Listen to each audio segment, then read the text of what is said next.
अखिया में बस गईलू कजरा के धार बन के, अखिया में बस गईलू कजरा के धार बन के। तू जिंदगी में अइलू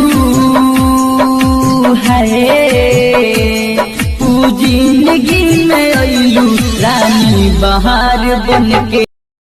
हमके तू अपन ना समझलू, नहिया तो बुझलू ना हो।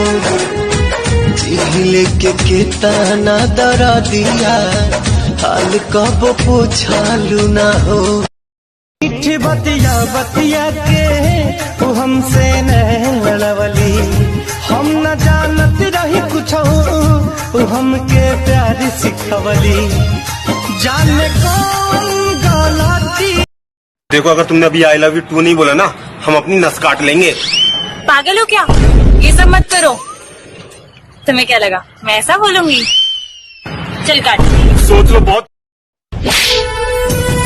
प्यार नहीं खेली खल, प्यार नहीं खेली खल, हाथ के लकीर में नहीं खुदा के दीर में ये बिछड़ के कोपल सोह से जियल बाटे गारा हो। कह कैसे उमर इश्क में हम तुम्हें क्या बताए, इश्क में हम तुम्हें क्या बताए। तू भूल जाइबू बाकी, तू भूल जाइबू बाकी, भूलब न हम।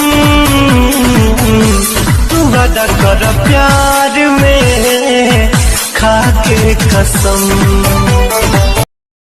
टूट लाके कवनो होला ना आवाज हो, फिर कैसे सुनी जमाना।